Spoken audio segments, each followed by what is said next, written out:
پھر ایک اور دشمن کا میں ذکر کروں گا. زبور نویس لکھتا ہے پہلے زبور میں، خطا کاروں سے ہمیں بچا. خطا کار ایک اور لفظ ہے، بدکاروں سے، غرور کرنے والوں سے بچا. اور زبور نمبر 2 اس میں کیا لکھا ہے؟ قومیں مسیح کی مخالفت کرتی ہیں اور اس کے لوگوں کی مخالفت کرتی ہیں. قومیں بھی، یہ کون سی قومیں ہیں؟ یہ غیر اقوام ہے نا، جو مسیح کو اپنا شخصی نجات دہندہ نہیں مانتے، وہ غیر. پھر کہا کہ زمین کے بادشاہ بھی میرے مسیح کے خلاف ہو گئے. یعنی قومیں بھی دشمن ہوئیں، زمین کے بادشاہ بھی دشمن ہوئے. اب آپ جانتے ہیں تیسری دنیا کے جو ملک ہیں وہاں پر جو قوانین ہیں بھی، اگر معاشرے میں کسی غریب طبقہ سے نفرت کی جاتی ہے وہ تو ایک معاشرتی ایشو ہوا نا. لیکن جس کے قانون میں لکھا ہو کہ آپ دوسرے درجے کے شہری ہیں تو وہاں تو حکمرانوں کا قصور ہوا نا. قوموں کے بادشاہ بھی میرے مسیح اور مسیح کے ماننے والوں کو حقارت کی نگاہ سے دیکھتے ہیں، گویا وہ بھی دشمن ہے خدا کے لوگوں کے. پھر ناحق بے وفائی کرنے والے خداوند سے، وہ بھی دشمن ہے. دغاباز بھی دشمن ہے. اور دغاباز کے بارے میں لکھا ہے، دغاباز تے خونی کدی ادھی عمر نہ پاوے، پر ہے میری آس یہوہ یا رب تیرے اتے. پھر بے دین لوگ جن کا کوئی دین نہیں ہے وہ بھی دشمن ہے. اور اس کے بعد عزیزو، بے انصاف شخص جو انصاف نہیں کرتا وہ بھی دشمن ہے. خونی اور پھر خود غرض وہ بھی دشمن ہے. آپ کا دشمن ہے، ہمارا سب کا دشمن ہے. مطلب پرست بھی دشمن ہے. مظلوموں کے معاملات کو جو درست نہیں کرتا وہ بھی دشمن ہے. اور یہاں آیت کیا ہے؟ دشمنوں نے مجھے گھیر رکھا ہے. یہ دشمن ہیں سارے. یعنی جن جانوروں کے نام میں نے لیے ہیں، خونخوار جانوروں کے، ان کے ساتھ یہ لوگ بھی دشمن ہیں. اور ایک اور بڑا ہی پیارا جملہ ہے، خدا کے بھی دشمن ہیں. یہ نہ کہیے گا کہ خدا جو قادر مطلق ہے اس کا کوئی دشمن نہیں ہے. اور یہاں ایک بڑا ہی خوبصورت لفظ ہے، خدا لوگوں سے اپنی مرضی پوری کرانے میں زبردستی نہیں کرتا. چاہے تو کروا سکتا ہے نا، اسے پتا ہے میرے دشمن ہے، میں زبردستی کروا سکتا ہوں، پر وہ نہیں کرتا. کہتے چلو موقع دو ان کو بھی. ابلیس بھی تو خدا کا دشمن ہے نا. اور یہ حیران کن بات ہے، خالق مالک جو کائنات کو اپنے کلام سے سنبھالتا ہے، ہو جا اور ہو جاتا ہے. اور اس کی ایک مخلوق ہے، ادنا سی مخلوق. ایک مخلوق ہے خاکی، میں اور آپ، اور ایک مخلوق ہے نوری جسے ہم فرشتگان کہتے ہیں. ہے تو مخلوق ہی نا. خدا نے کہنا ہو جا تو مر جانا ہے، ہو جا تو قائم رہنا ہے. یعنی یہ کہنا نا قائم ہو جا اور ختم ہو جا. اب وہ بھی خدا کی دشمن ہے. آیا خداوند تو انسان کو بنایا کیوں بنایا اس کو؟ آیا خداوند میری بھی تو کوئی عزت ہے نا. اور وہ ہم سے، عوام و ناس سے، خدا کی خاکی مخلوق سے جبرن اپنی پرستش کرواتا ہے. وہ دنیاوی حاکموں کو استعمال کر کے کہتا ہے میری پرستش کرو. ذرا جائیے دانیل نبی کے دور میں بادشاہ کا کیا فرمان تھا کہ یہ جو مورتی ہے اس کو سجدہ کرو. ٹھیک ہے جی، جبرن ہے نا. آج کے دور میں بھی ایسا ہے، مورتی نہیں ہے تو میری شخصیت کو مانو. شخصیت پرستی بھی جبرن حکم منوانے کے مترادف ہے. لیکن کیا کبھی خدا نے یہ کہا ہے مجھے مانو گے تو میں خوش ہوں، نہیں مانو گے تو میں ناراض ہو جاؤں گا؟ اس حد تک. لیکن خدا اسی طرح ان اشخاص کو پیار کرتا جو نہیں بھی مانتے. لیکن دنیاوی بادشاہ کیا ہے؟ جو نہیں مانتا انہیں اٹھا لیتے ہیں، انہیں جیلوں میں ڈالتے ہیں، انہیں مار دیتے ہیں۔ دنوی بادشاہ شخصیت پرستی کا شکار ہیں اور یہ خدا کے دشمن ہیں۔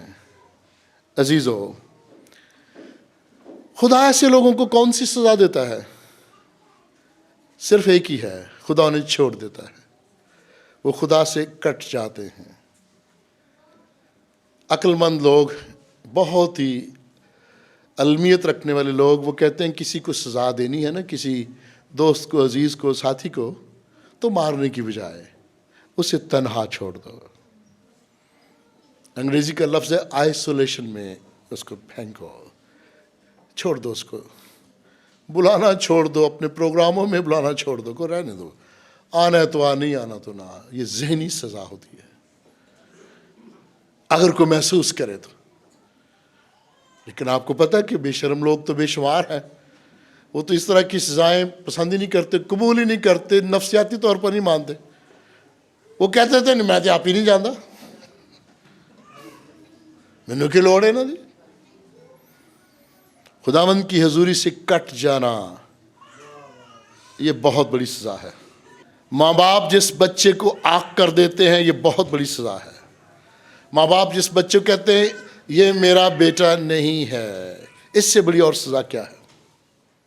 پیاری بہنوں اور پیارے بھائیوں، یہ حتمی سزا بہت زیادہ خطرناک ہے، خوفناک ہے، اور خداوند کا یہ بندہ مجھے اور آپ کو یاد دلاتا ہے کہ اچھا چرواہا مشکلات میں، موت کے سائے کی وادی میں اپنی بھیڑوں کی حفاظت کرتا ہے، اور اکثر وقتاً فوقتاً بھیڑوں کی خدمت کرتا ہے۔ اسی طرح ہمارا چرواہا یسوع مسیح، وہ ہمارے لیے روحانی نعمتوں کا ایک خوبصورت دسترخوان لیے کھڑا ہے کہ آ جاؤ، خوف نہ کرو، میں تمہارے ساتھ ہوں، قیامت اور زندگی کا اختیار میرے پاس ہے۔ اور ویسے بھی آپ جانتے ہیں کہ مشرقی جو مہمان نوازی ہے نا، اس میں مہمان کو عزت دی جاتی ہے۔ عزت کے بعد کیا ہے؟ تحفظ دیا جاتا ہے کہ اب یہ میرے گھر میں آ گیا ہے، اب اس کو کوئی نہ چھیڑے، یہ میرا مہمان ہے اور میری عزت ہے یہ۔ اور جب اسے اندر لے جاتا ہے، اس کے ساتھ رفاقت شراکت میں شریک ہوتا ہے، تو جو دشمن ہے وہ گلی میں یا گیٹ پہ کھڑے رہ کے کیا کرتے رہتے ہیں؟ گھورتے رہتے ہیں کہ میں بھی تو اس کے جاننے والوں میں سے ہوں، مجھے نہیں اس نے بلایا۔ لیکن جو مہمان ہے اس کو عزت ملتی ہے، اور لوگ جن کو وہ اعزاز حاصل نہیں ہے وہ پیچھے رہ جاتے ہیں۔ اس آیت کا دوسرا حصہ ہے، وہ ہمارے سروں پر تیل ملتا ہے۔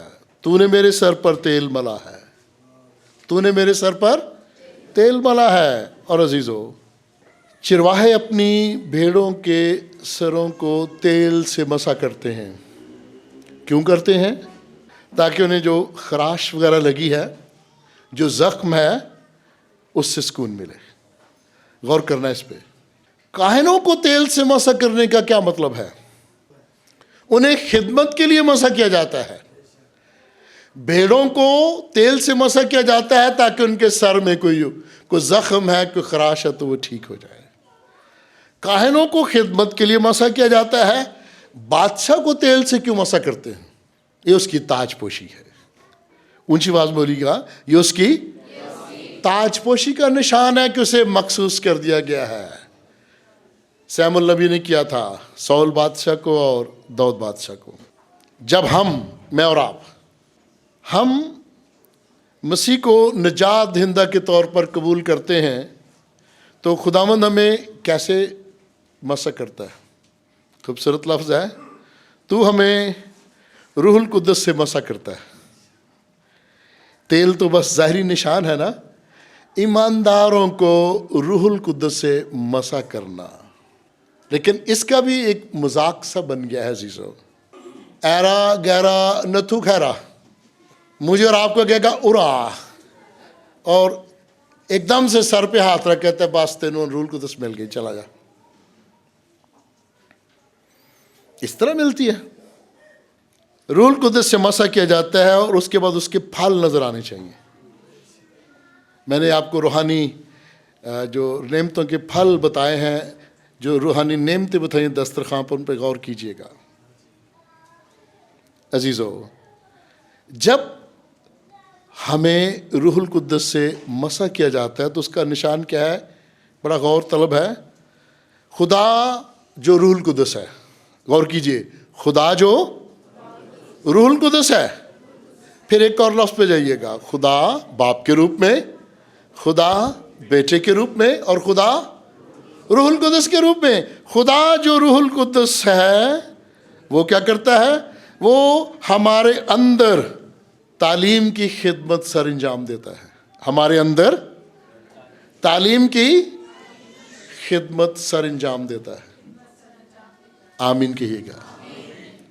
یعنی روح القدس کا اثر کیا ہے کہ وہ اندر آ کے کام کرتا ہے. خدا جو روح القدس ہے، تو روح القدس ایسے نہیں بھاگا پھرا جو دکانداری ہو. خدا جو روح القدس ہے، جس کے وسیلے ہمیں یہ برکت ملتی ہے، وہ ہمارے اندر آ کے تعلیم کی خدمت. شروع میں نے بتایا تھا کہ کاہنوں کو جب تیل سے مسح کیا جاتا ہے تو اس کا مطلب ہے یہ خدمت کے لیے مسح ہوئے ہیں. ایمانداروں کو روح القدس سے مسح کرنے کا مطلب ہے خدا اندر سے انہیں تعلیم دیتا ہے کہ تم بھی تیار ہو جاؤ خدمت کے لیے. عزیزو، جب ہم مسیح میں حاصل کردہ ان ساری فضل کی برکات کو حاصل کر لیتے ہیں تو پھر شکر گزاری کے طور پر ہم کیا کہتے ہیں؟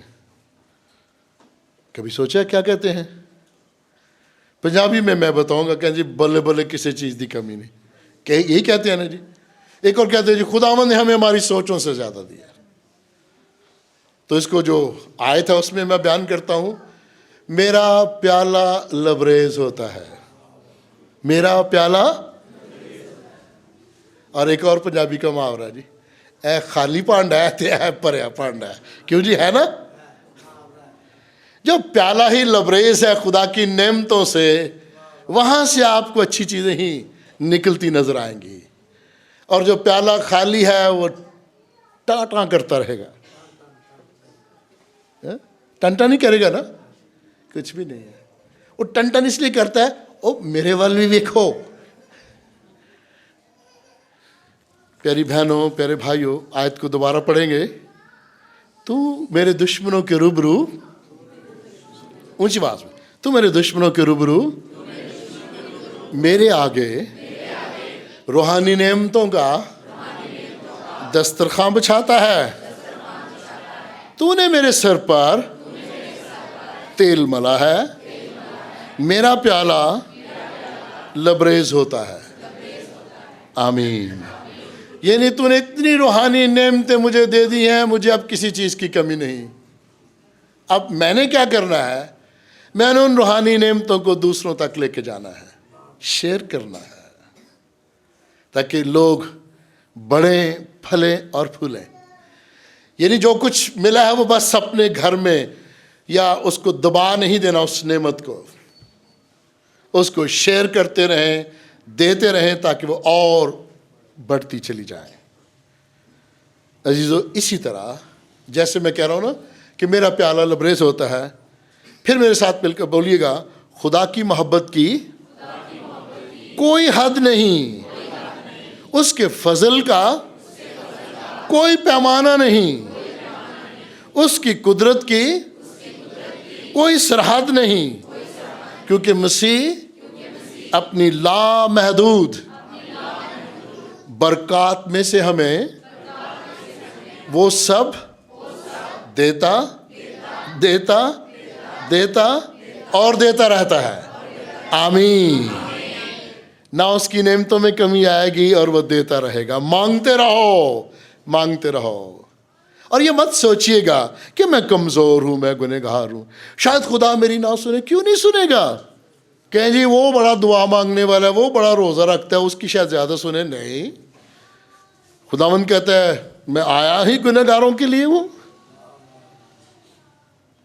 کلام مقدس میں بڑا واضح لکھا ہے نا، تھکے ماندو بہت سے دبے ہوئے لوگوں، قصوروارو گنہگارو سب میرے پاس آؤ، بہت سے دبے ہوئے لوگوں۔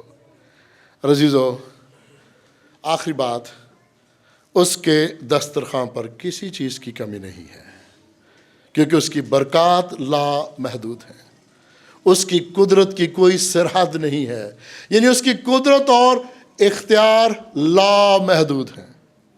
اور جو لا محدود ہے، اس سے یہ 6 ارب یا 8 ارب جو دنیا کی آبادی ہے کچھ بھی نہیں ہے۔ یہ تو مانگو اور مانگو، جتنی مرضی مخلوق آ جائے۔ اگر ہم 7-8 ارب دنیا کی آبادی مان بھی لیں تو جانوروں کی آبادی کتنی ہے عزیزو؟ پرندوں کی، اور جو آبی جانور ہیں اور جو رینگنے والے جانور، ان کی آبادی کتنی ہے؟ انگنت ہے نا۔ تو سب کو دیتا ہے نا وہ، لامحدود اختیارات والا خداوند ہے۔ آج کی یہ خوبصورت آیت اپنے ذہنوں میں رکھیے گا، تو نے میرے دشمنوں کے روبرو میرے آگے دسترخوان بچھا دیا ہے، ایمان ہے۔ آئے ہم اپنے سروں کو جھکائیں، آپ بھی اپنے دلوں میں دعا کیجئے گا، کیونکہ سب کی دعاؤں کو خداوند سنتا ہے اور جواب دیتا ہے۔